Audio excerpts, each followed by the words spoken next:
নমস্কার, আমি জ্যোতিষী শ্রী গৌর ভট্টাচার্য। হ্যাঁ, বৃশ্চিক রাশির জাতক বা জাতিকাদের জন্য এই 2026 সালের জানুয়ারি মাসে এই তিনটে ঘটনা আপনাকে কিন্তু চমকে দেবে। কি তিনটে ঘটনা জানতে হলে ভিডিও শেষ পর্যন্ত মনোযোগ সহকারে শুনতে হবে। এই বৃশ্চিক রাশির জাতক বা জাতিকাদের জন্য এই 2026 সাল অত্যন্ত উল্লেখযোগ্য, অত্যন্ত গুরুত্বপূর্ণ হতে চলেছে এবং বিশেষ করে এই তিনটে ঘটনা এই জানুয়ারি মাসে। কী কী ঘটনা অবশ্যই আপনাকে জানাবো। তার আগে বলবো যারা এখনও চ্যানেলটা আমার সাবস্ক্রাইব করেননি তো দয়া করে রিকোয়েস্ট করবো চ্যানেলটা একটু সাবস্ক্রাইব করে দিয়ে যান। আর যারা এখনও কোথা থেকে ভিডিওটা শুনছেন বা কোথা থেকে দেখছেন একটু কমেন্ট বক্সে লিখে দিন আপনার লোকেশনের নামটা, তাহলে বুঝতে পারবো যে আমার ভিডিওটা কোথায় কোথায় পৌঁছাচ্ছে। আর আমি জ্যোতিষী শ্রী গৌর ভট্টাচার্য, আমার চেম্বার হলো সারা ভারতবর্ষে একটাই চেম্বার। প্রত্যেক দিন আমি একই জায়গায় বসি। অন্যান্য দেবত বিভিন্ন পাড়ায় পাড়ায় চেম্বার আমার নেই। প্রতিদিন আমি একই জায়গায় বসি, প্রতাপবাগান 6 নম্বর সরণি, বাঁকুড়া। যারা আসে আছেন দেখুন উপরে নাম্বার দেখা যাচ্ছে, সেই নাম্বারে অবশ্যই যোগাযোগ করে আসতে হবে। অধীর আগ্রহে যারা অপেক্ষা করে আছেন বা যারা চাইছেন আমার সঙ্গে দেখা করতে বা কথা বলতে চাইছেন, অনেক দূরের কারণে বা অনেক সময়ের কারণে আসতে পারছেন না, তাদের জন্য কি হয়, আপনি অনলাইনে দেখে নিতে পারেন। অনলাইন দেখাতে হলে কি করতে হবে, আপনার নাম, জন্ম তারিখ, জন্ম সময়, জন্মস্থান এই তথ্যগুলো পাঠিয়ে দিন। এবং জন্ম তারিখ বা জন্ম সময় সম্বন্ধে কোনো কনফিউশন থাকলে দুটো হাতের ছবি তুলে পাঠান, হস্তরেখার উপর বিচার করে আপনাকে প্রেডিকশন আমি দিতে পারবো। আর আমার কাছে জ্যোতিষ দেখাতে হলে একটা কথা মাথায় রাখতেই হবে যে নিজের প্রবলেমের কথাগুলো বা নিজের সমস্যার কথাগুলো নিজে থেকে বলবেন না। বলবো আমি, পথ দেখাবো আমি। প্রথমে বলবো না অতীত জীবনের কথাটা আগে বলবো, তারপরে বলবো বর্তমান জীবনের কথা, তারপরে ভবিষ্যৎবাণী। এই অতীতের কথাগুলো আপনি মিলিয়ে দেখে নিন আপনার সঙ্গে ঘটেছে কি না, বা এখন বর্তমান জীবনে ঘটনা কথাগুলো যেগুলো বলবো সেটা আপনি দেখে নিন যে আপনার সঙ্গে ঘটছে কি না। এই অতীত এবং বর্তমান যখন আপনার কাছে মিলে যাবে, যখন আপনার কাছে বিশ্বাসযোগ্যতা মনে হবে, তখনই আমার ভবিষ্যৎবাণী কথাগুলো আপনি মেনে চলবেন বা বিশ্বাস করবেন। এইভাবে এই প্রফেশনে কিন্তু আমি দীর্ঘ 2010 সাল থেকে আছি। এবং আমার সম্বন্ধে আর জানতে হলে গুগলে গিয়ে লিখুন অ্যাস্ট্রোলজার গৌর ভট্টাচার্য, গুগলে গিয়ে লিখুন, আমার সঙ্গে সমস্ত তথ্য আপনারা জানতে পারবেন। যাই হোক, এতক্ষণ অধীর আগ্রহে অপেক্ষা করার জন্য ধন্যবাদ তো অবশ্যই দেবো। এবং ভিডিও এবং তিনটে পয়েন্ট একটু শুনে যান। প্রথম, শরীর স্বাস্থ্য নিয়ে এতদিন থেকে আপনার ভুগছিলেন। শরীর স্বাস্থ্য হেলথ নিয়ে প্রচুর ইস্যু, প্রচুর সমস্যা, প্রচুর কমপ্লিকেশান এসেছিলো। বিশেষ করে মহিলাদের ক্ষেত্রে অনেক অনেক সমস্যার মধ্যে দিয়ে অতিবাহিত হলেন। এবার কিন্তু আপনার শরীর স্বাস্থ্য থেকে রোগ মুক্তির পালা। এবার কিন্তু যদি আপনার অপারেশন হওয়ার কিছু ছিল সেই অপারেশনটা আপনার সাকসেসফুল হয়ে যাবে, মিটে যাবে ঠিকঠাক করে। শরীর স্বাস্থ্যের দিক দিয়ে কিন্তু পজিটিভ খবর বলবো, যথেষ্ট কিন্তু রোগমুক্তি হবে এবং সুখ স্বাচ্ছন্দ্য লাভও কিন্তু হবে। যারা বিশেষ করে এক জায়গা থেকে অন্য জায়গাতে বা রাজ্যের বাইরে যারা চাকরি করেন, যারা বা রাজ্যের মধ্যে কোনো কর্মস্থান জন্মস্থান থেকে কর্মস্থান যাতে দূরে, এবং যারা বিশেষ করে আইটি সেক্টর, যারা বিশেষ করে এআই বা ডিজিটাল বা সফটওয়্যার এই রকম জায়গাতে রিলেটেড যারা জব করে, তাদের জব কিন্তু অত্যন্ত অনিশ্চয়তার মধ্যে দিয়ে কাটবে। কোথাও জবের জায়গাতে একটা স্যাটিসফ্যাকশন ফিল না হওয়া, বা কোথাও জবের জায়গাতে একটা আপনার কোথাও গুপ্ত শত্রুতা, বা হঠাৎ করে আপনি এতদিন থেকে আপনি কোনো অন্যায় করেননি, বা আপনাকে হঠাৎ করে কোনো রকম মিথ্যা ব্লেম দিয়ে আপনাকে সে টার্মিনেশন করে দেওয়া বা বসিয়ে দেওয়া, বা হঠাৎ করে আপনার থেকে ভালো ভালো দায়িত্বগুলো কেড়ে নেওয়া, বা নতুন কোনো প্রজেক্টের দায়িত্ব না দেওয়া, এইরকম সিচুয়েশন বা এইরকম মহল কিন্তু 2026 সালের এই জানুয়ারি মাসে কিন্তু আপনার জীবনে হতে চলেছে।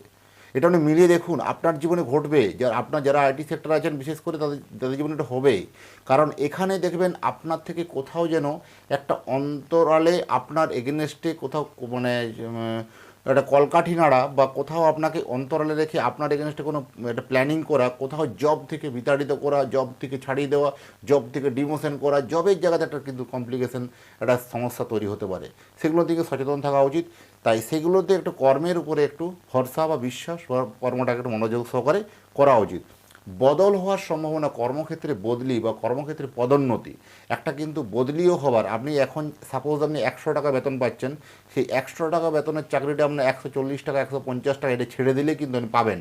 কিন্তু তার জন্য কি করা উচিত বা কোন ওয়ে অবলম্বন করতে হবে, সেটাগুলো কিন্তু জন্মছক দেখে কিন্তু বিশ্লেষণ করা যাবে করা উচিত।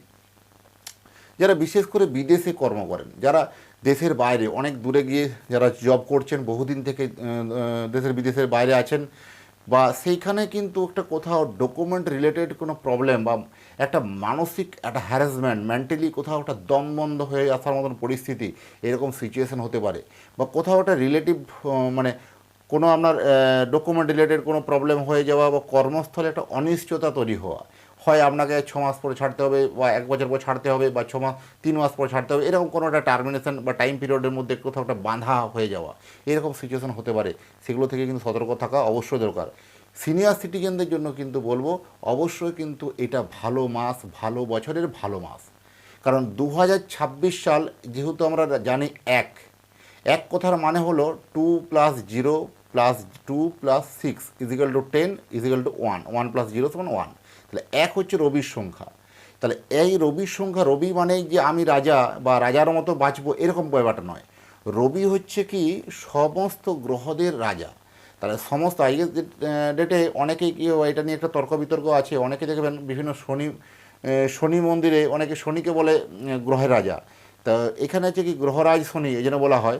তো ওইটা নিয়ে অনেক তর্ক বিতর্ক আছে। দেখুন রবি হচ্ছে কি একটা এই ব্রহ্মাণ্ড সৃষ্টির মূলে যদি আমি রবিকে স্রষ্টা ধরি, তাহলে সেখানে এই রবিকে ভালো করে আপনার একটু আরাধনা করা, বা রবির যে উপাচারগুলো আছে প্রত্যহ সূর্য প্রণাম করা, বা নিয়ম নিষ্ঠা মেনে একটু সকাল সকাল ঘুম থেকে ওঠা, বিছানা ত্যাগ করা, নিজের বিছানাটা নিজে বাগিয়ে রাখা, গুছিয়ে রাখা, এইগুলো ছোটোখাটো টোটকা, এগুলোতে অনেকাংশ হারে কিন্তু শুভফল পাওয়া সম্ভব বা পাওয়া যায়। কিন্তু এই 2026 সালের জানুয়ারি মাসে বিশেষ করে বৃশ্চিক রাশির জাতক বা জাতিকাদের জন্য শনি এতটা এবং রবি এতটাই কিন্তু সহায় না হলেও এই কর্মস্থলের জায়গাতে একটা বিড়ম্বনা তৈরি করবে। আইনি জটিলতা বা আইনি ঝামেলা যদি চলছিল সেটা কিন্তু মিটে যাবে। দাম্পত্য সুখ কিন্তু নতুন করে প্রেম ফিরবে, নতুন করে প্রেম জাগবে। অনেক হারানো সম্পর্ক প্রেম হতে পারে, দাম্পত্য জীবন হতে পারে, বা পারিবারিক ক্ষেত্রে হতে পারে। সেই পুরনো কোনো ভেঙে যাওয়া সম্পর্ক, সেই সব ভাঙা সম্পর্ক আবার জোড়া লাগবে। এটাও কিন্তু একটা ভালো, আপনার কাছে একটা গুড নিউজ বলবো। কারণ কোথাও আপনার প্রতি একটা কেউ রাগ বা অভিমানে আপনার থেকে নজর ঘুরিয়ে নিয়েছিল, বা রাগ অভিমানে আপনার থেকে কোথাও একটা দূরত্ব বাড়িয়ে নিয়েছিল, তারা আবার পুনরায় কানেক্ট হওয়ার সম্ভাবনা কিন্তু অত্যন্ত প্রবল। যাই হোক, এতক্ষণ ধরে অধীর আগ্রহে যারা ভিডিওটা দেখছেন বা শুনছেন তাদেরকে অসংখ্য অসংখ্য ধন্যবাদ। আর আপনি যদি আপনার সন্তানের জন্ম কুণ্ডলী বানাতে চান, তাহলে উপরে দেওয়া নাম্বারে আপনি পাঠিয়ে দিন আপনার সন্তানের নাম, জন্ম তারিখ, জন্ম সময়, জন্মস্থান। এই পৃথিবীর মানচিত্রে যে কোনো জায়গায় থাকুন না কেন, আপনার সন্তানের জন্ম কুণ্ডলী তৈরি করে এবং বিচার করে ডিটেলস আপনার অ্যাড্রেসে বাই পোস্টে আপনাকে পাঠিয়ে দেবো, এবং আমার সঙ্গে সরাসরি আপনি কথা বলতে পারবেন। কোনো অ্যাসিস্ট্যান্ট নয়, কোনো স্টাফ নয়, সরাসরি আমার সঙ্গে ফোনে কথা বলতে পারবেন আপনারা। উপরে দেওয়া নাম্বারে যোগাযোগ করুন। যাই হোক, এতক্ষণ ধরে অধীর আগ্রহে অপেক্ষা করার জন্য আবার ধন্যবাদ জানাই, এবং ভালো থাকুন। আবার দেখা হচ্ছে নতুন তথ্য নিয়ে, নতুন ভিডিও নিয়ে। নমস্কার।